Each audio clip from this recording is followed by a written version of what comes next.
Welcome to Shut Up and Listen, the murder podcast. Okay.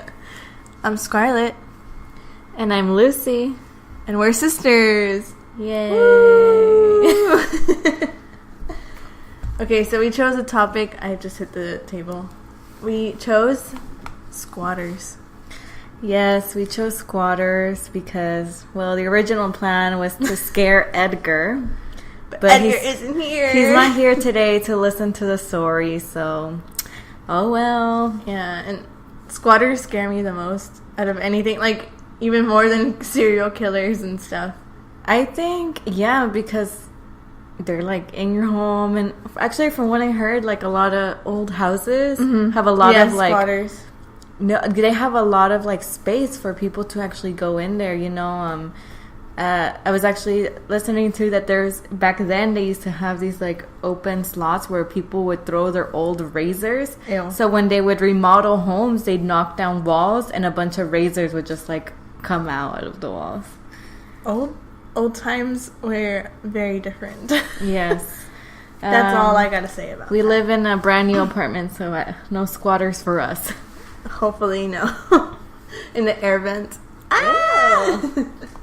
No, but yeah, it just freaks me out, like, that there's somebody in your house without you knowing. And, you know, you may never find out. No. And then you never know what their intentions are. I mean, maybe they just want, like, a roof over their head, but... or they're stalking you.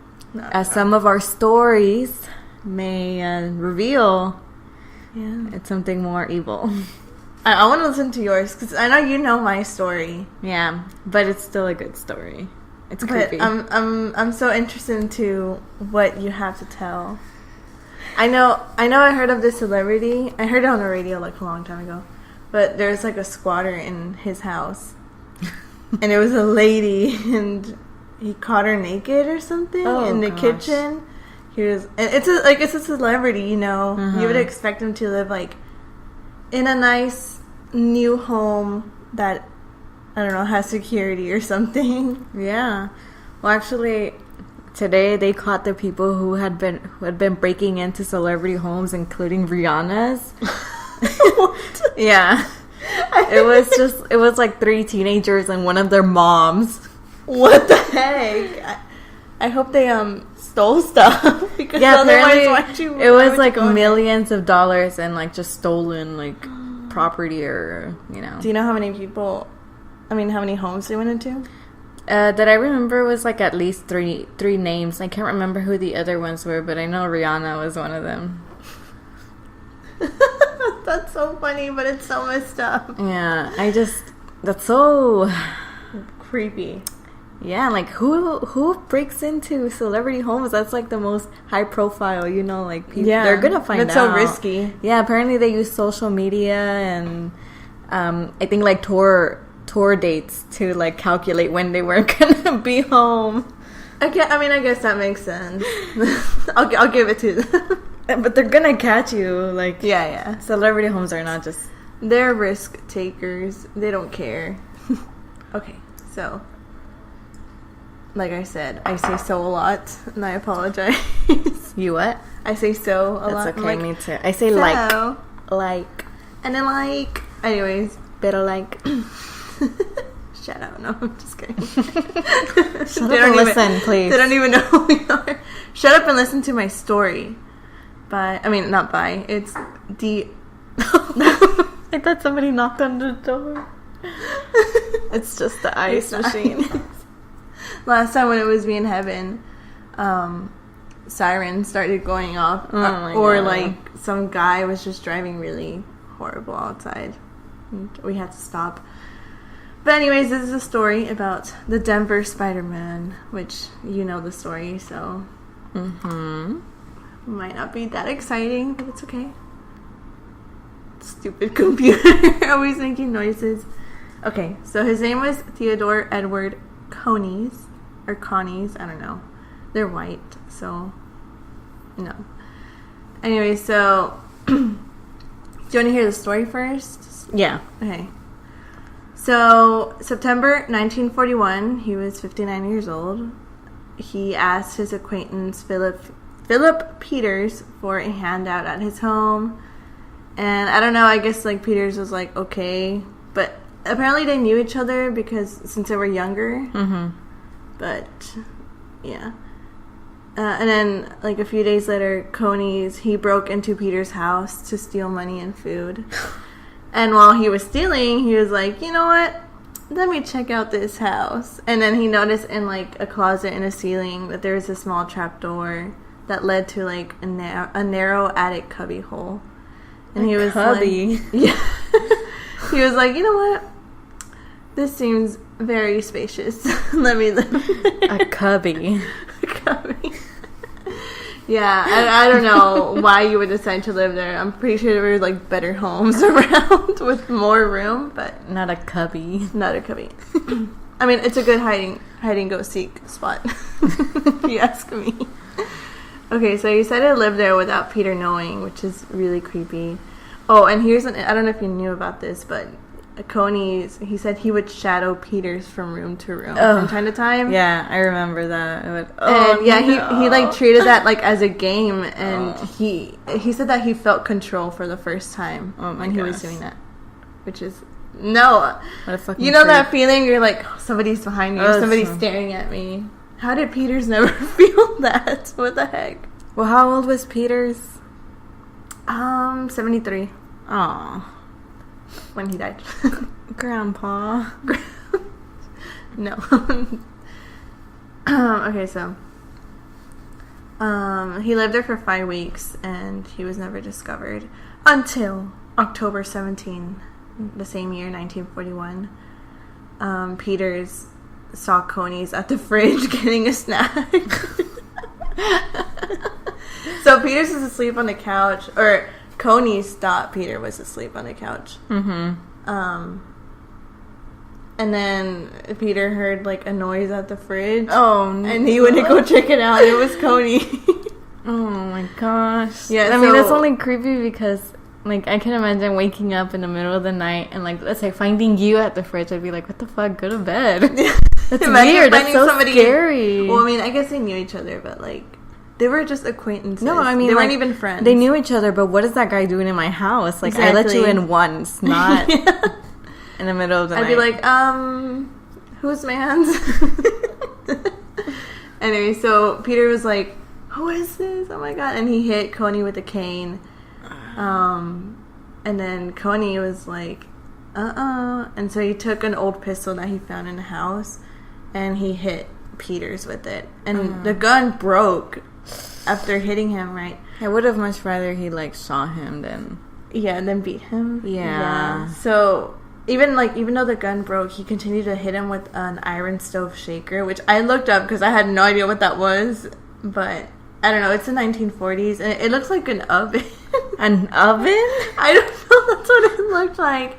But then there was, like, I don't know, the 40s were a weird time. Yeah. Yeah, but apparently it was heavy. And basically, Coney's beat Peters to death. And when he was done with, like, his weapons, he washed it and went back to the attic. But he left a towel down there or something. The towel was... Wait. The towel that he cleaned, like, blood off? Oh. Yeah. He left it down there or something. Which is really weird because you'll see. But... Mm-hmm. So he returned to his little cubby and decided to stay there. And left Peter's body laying in, like, a pool of blood. Oh. Yeah. Poor old man. Anyway, so Peter's body was discovered that same day by a neighbor because a neighbor noticed that Peter didn't come for dinner. Mm-hmm. So he was like, what the hell is going on? And he called the police. And so the police didn't go check out, what happened. And they found a body, but they also found no sign of forced entry because all the doors and windows were locked. So they were like, this is so weird. Right. So they knew something was wrong, but, I mean, they searched the house, and they even saw the trapdoor in the ceiling. But they were like, no, a normal person can't fit in here. In a cubby, right? Yeah, because it was so tiny. So after that, Peter's wife returned to the house. So she was, like, at a hospital before because she had, like, a broken hip or something from something else. Like, it had nothing to do with what was going on. But she didn't want to come back alone, so she hired a housekeeper. And apparently they would hear, like, weird sounds in the house, obviously, because there's somebody living there without them knowing. But I guess because they're old, but I'm like, I wouldn't want to move into the house where my husband got beat to death. Like, yeah.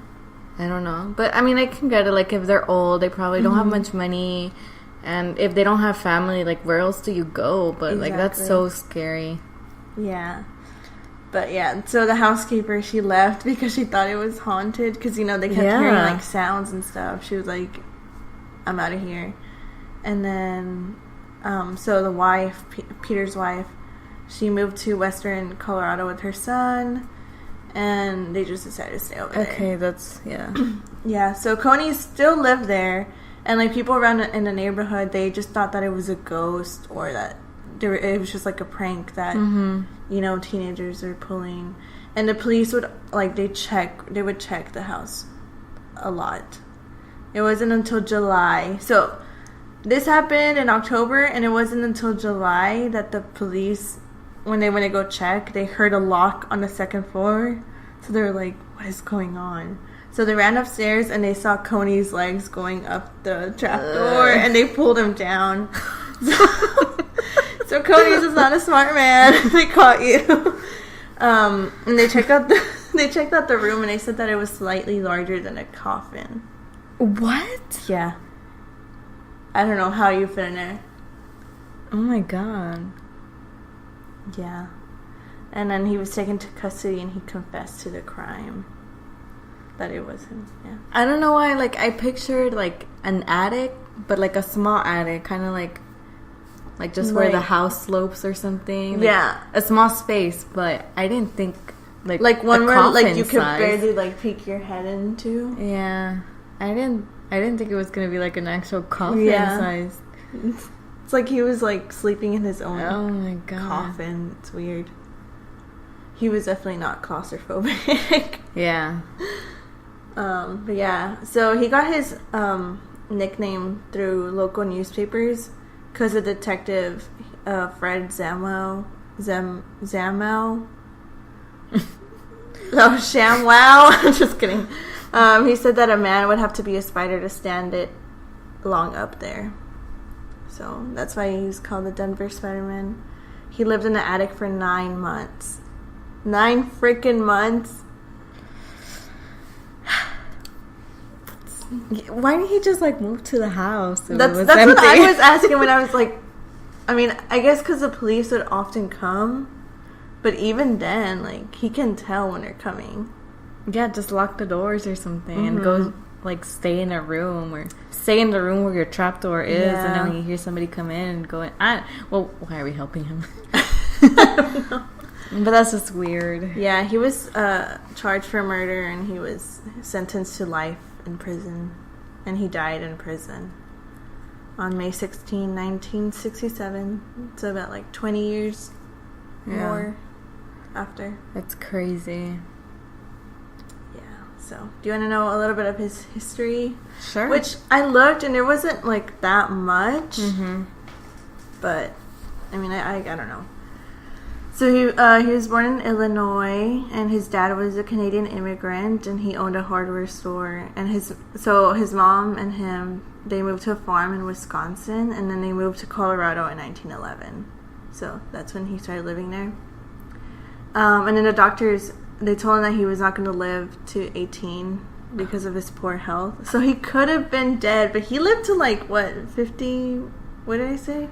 Well, he committed the murder. He committed the murder. The murder in his 50s. You said it twice. I know. He was 59. He was almost 60 when he committed the murder. The murder. The murder. And then he lived for another 20 years. Yeah. So he made it to 80. And he was supposed to die before 18. Yeah. Yeah, and he didn't he didn't finish high school, and he worked as a bookkeeper in advertising and sales. But he was homeless for like most of his adult life, so And he always resented the way he was treated by others because of his feral condition. Which I tried to look like what condition he had, but I couldn't find anything. It's just, I don't know, he just had some health problems. Small. Well, I mean, if he fit in a cubby. All the small people out there are mad at you now. Well, you know what I mean. Yeah, and he just wanted a place to be alone and free of judgment, which I guess he found it, but I don't know. Was it really worth it to go live in a freaking coffin, basically? I don't know. Well, that's a really sad story, because Peter, yeah, Grandpa, his grandpa. He died. It's so sad, and I think like just the way he died was just so yeah. Like Ender, I don't know. I always said if I'm gonna die, or like if somebody's gonna kill me, I'd rather they just like shoot me and make it quick. I don't want to like get suffer. Hit in the head. Yeah, I would not want to be beaten to death. It's way too painful. Okay, Your story. I don't know if I should be scared because squatters scare me so much. Okay. I'm so scared. Alright.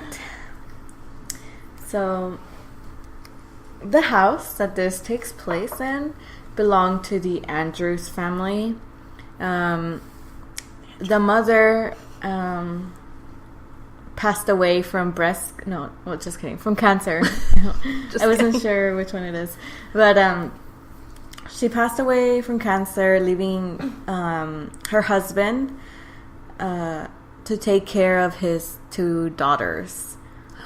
We're 2 daughters. Huh? I said we are 2 daughters. It's actually 3 There's a third us, one, but she's not here. Yeah.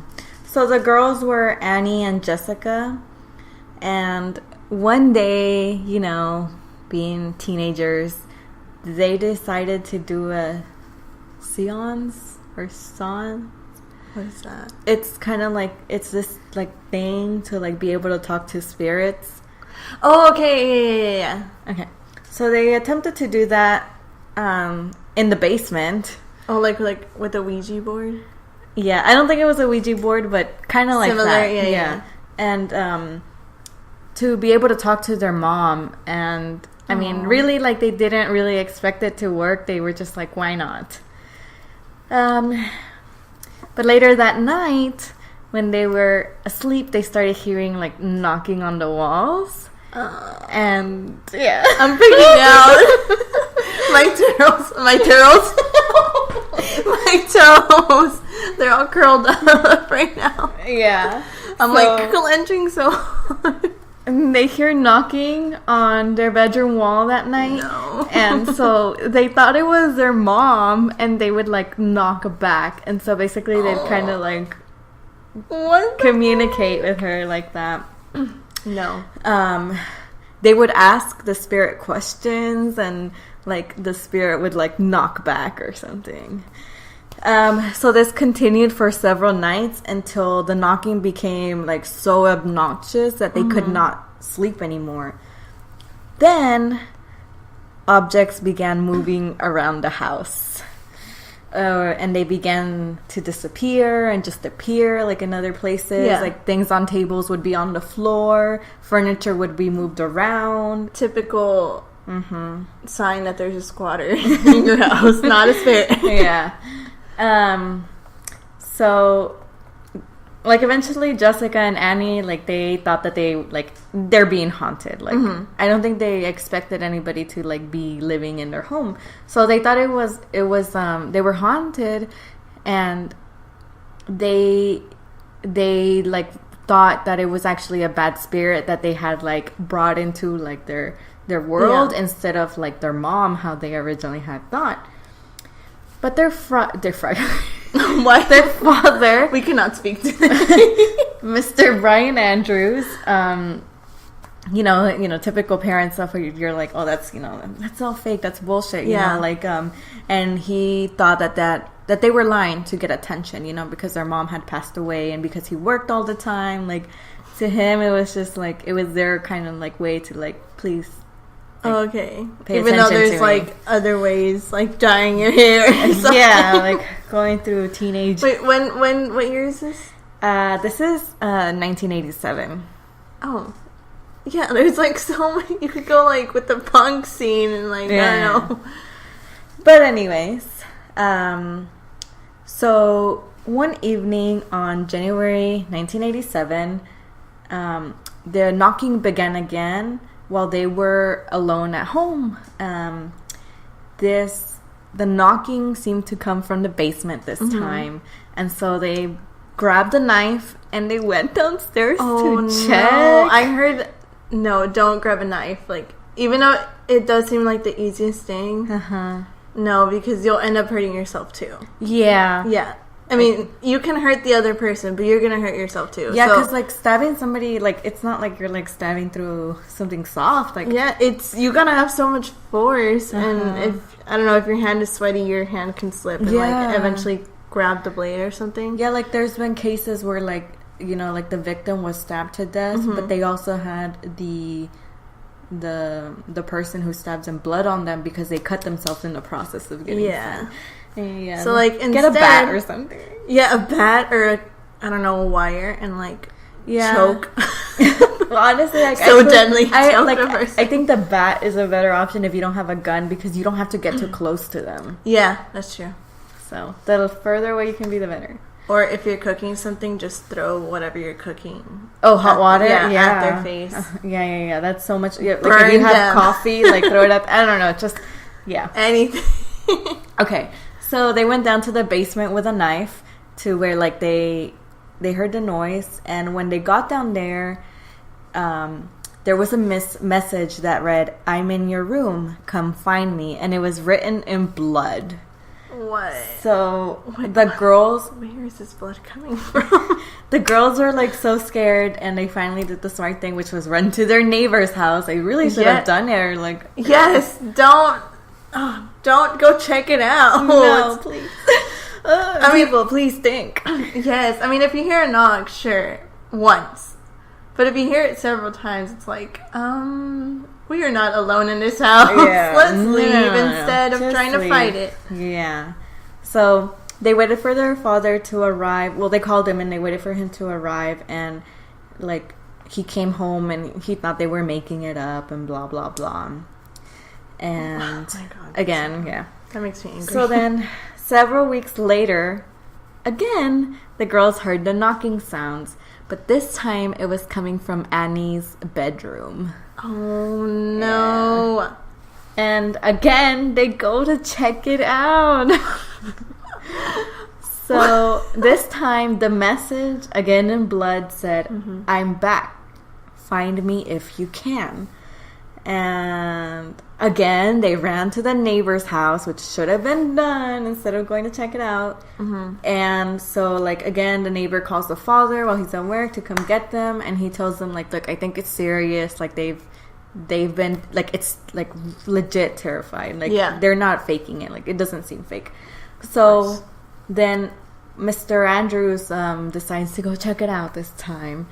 Did he go by himself? Yeah. And no. So he goes to Annie's room, and now there was an additional message, and it said, "Marry me." And okay, wait. Where is this being written? Like on the paper or on the wall? Walls. On the walls. Yeah. So they're hearing knocks from inside the wall, but the message is coming from the outside? Yeah. It's a ghost. Yeah. And, like, when he entered the house, he noticed that, like, there was a lot more of a mess than, like, when the girls described. So, he started getting a little scared. Yes, why would you go in there by yourself? So he sees the message, and then, so he keeps looking through the house, and he gets to his room, and there is a man standing in the bedroom wearing his wife's wedding dress. He was wearing makeup, the dress, and a wig, and he had a hatchet with him. And he freaks out, and they start, like, fighting. But luckily, like, Mr. Andrews is able to get away. And so he runs back out there, and he tells a neighbor, like, get in the house, call the police, blah, blah, blah. And when they call, when the police arrive, they start investigating the house, and they discover that the messages was not in blood, it was with ketchup. Okay. Yeah. You were asking that's the moment when it like shows, what is this, poop or chocolate? Oh, snap. What is this, blood or ketchup? Let me taste it. I don't know how they check but that. Like, you can tell ketchup and blood looks completely different. Oh, yeah. And, like, I don't know, but I wouldn't think that. I mean, if I was the girls and I saw the message from far away, I'm not getting close. Yeah. But these are cops, armed. They come in and they realize it's just ketchup. So they're searching the house now for clues of how, like, this man entered the house. But they did catch the man, right? No, he ran away. Like, when the father and him got into, like, a little fight, they both kind of, like, ran away from each other. So he's a psychopath. That's all I gotta say. So they're searching the house, and one officer realized that there was a crawl space behind a cupboard. Cupboard, yeah. Cupboard. So like, yeah, like that. I'm pointing at that. I know. like that cupboard up there. Yeah. So, and this, it was actually built into the wall of Annie's bedroom. So, I mean, I don't know exactly where this. Yeah, I'm trying to picture it, but it's kind of hard. So they go in and to the crawl space, and they find a teenage boy curled up inside. What? And he was immediately arrested. So they continue looking through the crawl space, and they discovered that he had been living in their home the whole time, and it tunneled into other areas of the house, and he even had made peepholes in different rooms so that he could like observe them. The man ended up being a teenage boy. Yeah. And they also found a lot of their clothes that apparently he used to masturbate. Yeah. Ew. I know. He's a psycho. Yeah. Oh my god. So this teenage boy ended up being Danny LaPlante. Danny DeVito. Danny LaPlante, and he realized that they had actually crossed paths like weeks prior to this. So, oh my god. Yeah. So LaPlante was 16 years old, and at some point he obtained the phone number of the family's house. And I mean, it was never really confirmed, but they think it was because like he had broken into the house prior and like got that information. Yeah. Or blah blah blah. And so when he called them one night and he introduced himself to the girls, he told them that a friend of theirs that went to their school gave them the number, and he described himself as good looking, athletic, blonde, well educated, and also that he lived in the area. Oh yeah, he lived in the area. He lived in your house. And so they became really close, and Annie agreed to go on a date with him.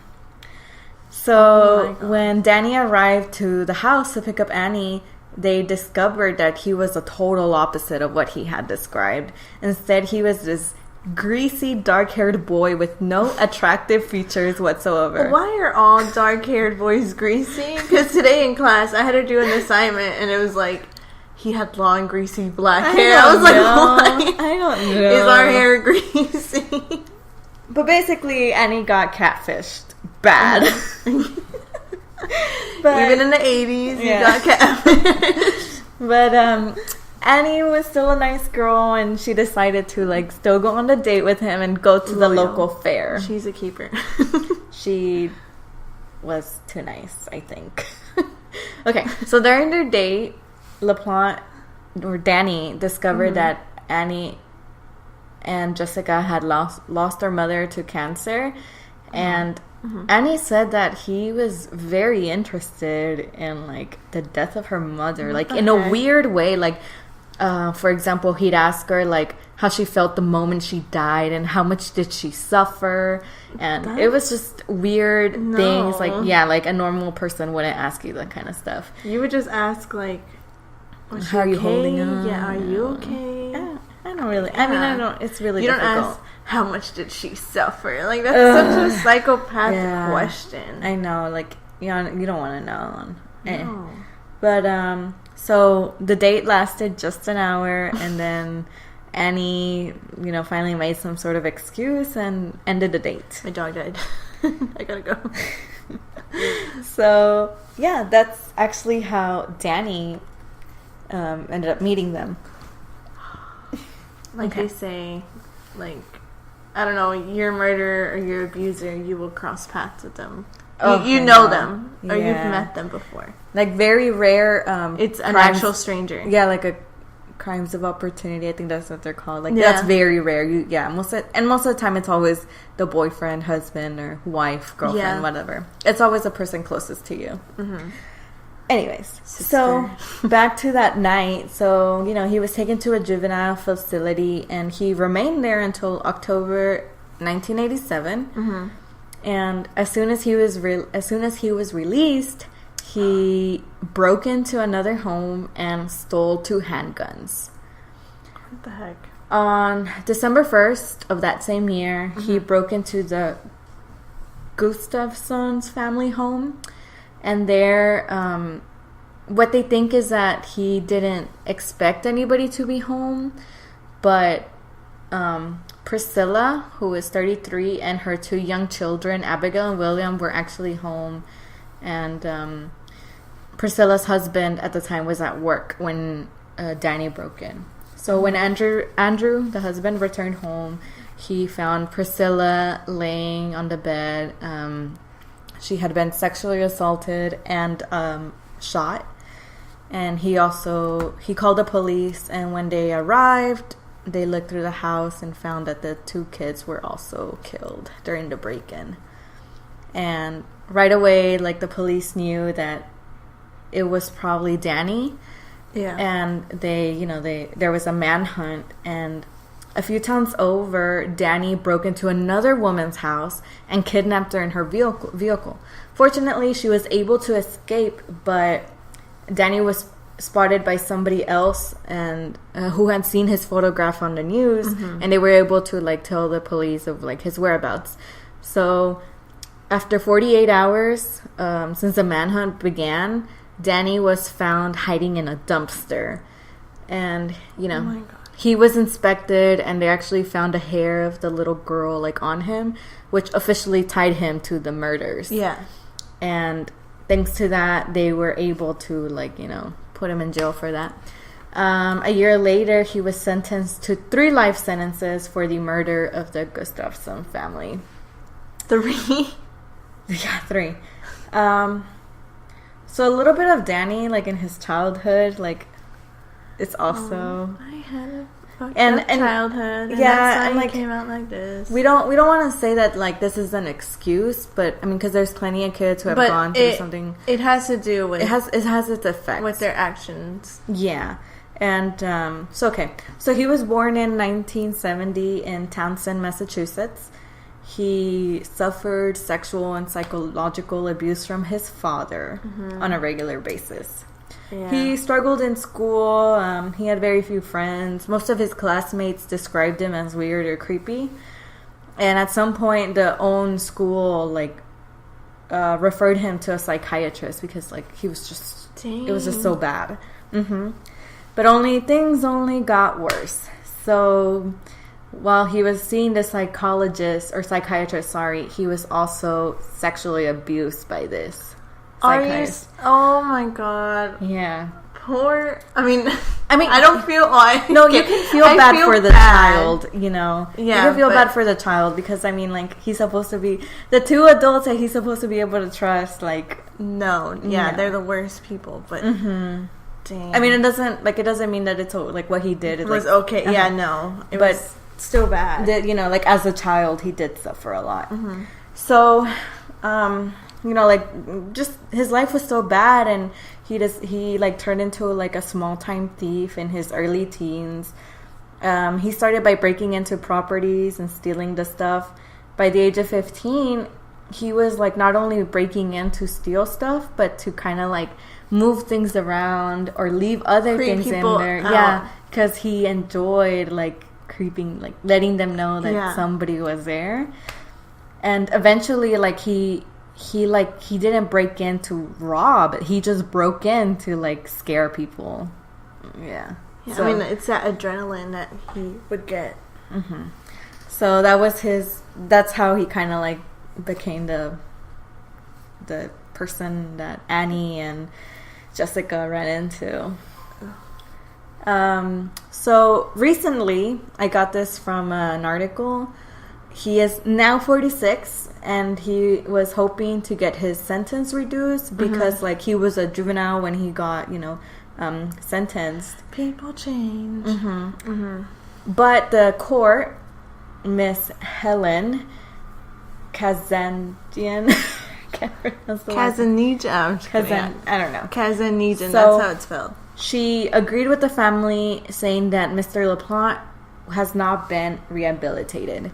And so she formally resentenced him to a maximum possible punishment of 3 consecutive life sentences, again, with the opportunity of parole after 45 years from the date of his conviction. So he will remain in jail, and he'll be up for parole, but, like, the chances of him getting out are low. Mm-hmm.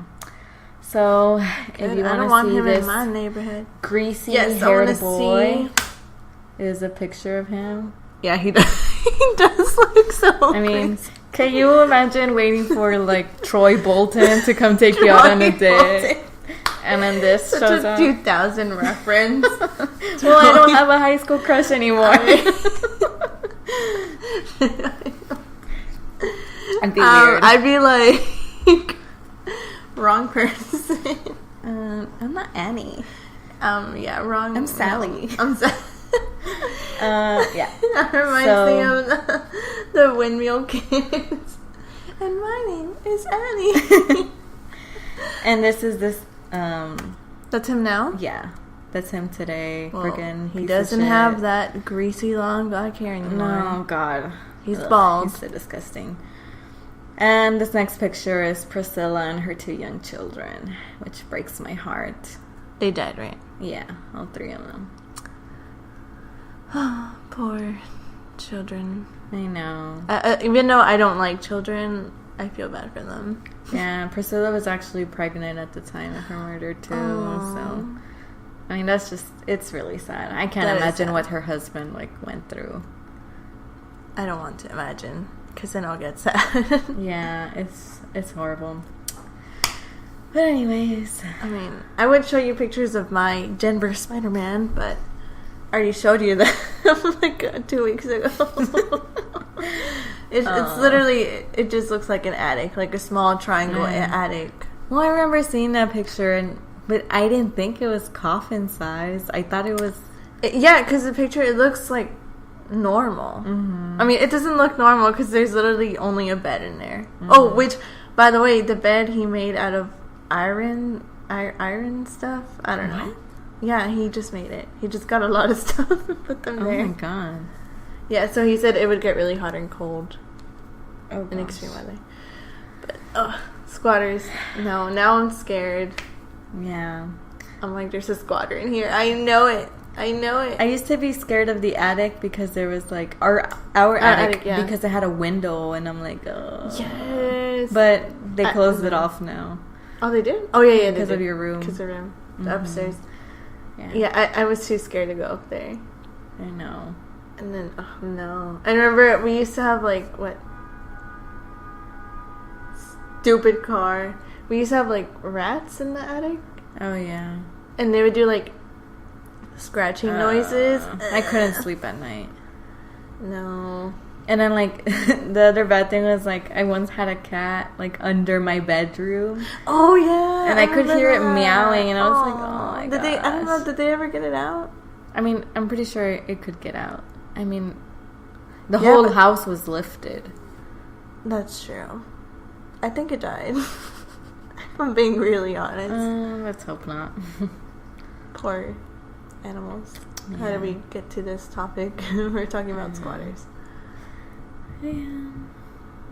No. Do you have any other squatter stories that you can think of on the top of your head? Like true crime? Just, I don't know, just any that you remember. No, I think that's all I could think of. I do remember, like, when the whole thing blew up about squatters a couple years ago, people would, like, share videos of, like, somebody coming out of, like, a pantry or something. When? It was, like... Was I alive? You should have been. But, yeah, like, it would come on the news and they'd show, like, camera, like, you know, like, surveillance cameras of, like, people coming out of, like, pantries and, like, just eating, and, like, it was, oh god, they're always caught eating. Oh, or wearing bride dress. Well, I hope if only that's all they did. But okay, but I'm still mad that Andrew, the father, whatever, he never believed them. Like, if my daughters were like, we're hearing noises, I'd be like, what's going on? I'm so mad that these girls dared go check these places. Well, at least they weren't alone. At least it was two of them. I know, but I'd be too scared. Yeah, but sometimes, I don't know. Although, I don't know if I could even, like, even running outside of your house is scary. It's so dangerous. Because Yeah. what if they're not alone? You know? What if it's, like, several people? Yeah, so you don't... I mean, honestly, I'd probably just call the cops from the inside of my home. Remember when it was me, you, and Kimberly at the house? And then, what did we hear? Oh, like somebody cars? closing a door, like, right in front of the house. Yeah. And we were like... And we ran, and all the lights were on, so we couldn't, like, look out the window because they would see us moving the The what's switch? it called? No, not the switch. Oh, the window, the stuff. What are those called? I know it in Spanish. The shades? Yeah. Is that what they're called? Yeah, it's an actual name. The blinds. Blinds, there you go. Yeah, because they'll see us moving the blinds, so you can check. That was a funny day. I mean, scary. Lock your doors, people. Lock and your windows. And we do not live in a place where you can just leave it unlocked. Lock them. Oh, yeah. Your cars, too. Like, even in the most safe areas? Area. Lock everything. Yeah. Don't... Like, I used to get... Don't let your guard down. People would make fun of me for locking my apartment door and my car doors, and I'm like, the fuck? Like, I'm not running any risk. Fun of you. Because they were like, nothing's gonna happen. Until somebody actually broke into my apartment, and then when they stole Edgar's laptop from his truck, because, you know, it's safe here. You don't have to lock your doors. And they stole his tires. Yeah, but that's something else. Moral of the story. People are dumb. And don't listen to them. Yeah, just lock listen everything. to us. Lock your doors. Yeah. Okay, well, thank you for listening to Shut Up and Listen. Where you shut up and listen to our murder stories. Well, this isn't even... Oh, I mean... Yeah, it was murder. It was murder. Yeah. But it was squatters. Okay. Tune in next time when we talk about another topic. We'll see. Well, me and Heaven, we're going to talk about cannibalism. We already decided. I already know which one is the one that shocked me the most. The one that I'm going to talk about? The Canadian one? Yes. Yeah. That one's insane. I can't wait to tell her about that. Okay. Alright, and I can't wait to tell Edgar some scary stuff that might give him nightmares. This would have given him nightmares. Yeah, and he lives in a house. I know. What if there's a squatter in his house? I don't know. I would die.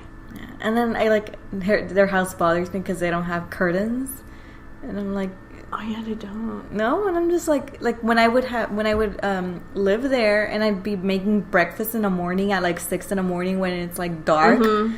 I'm like, oh, I'm so nervous because I can't see outside. But if somebody's outside, they can see inside. Guys are just on another level. They're just not. They're just not here.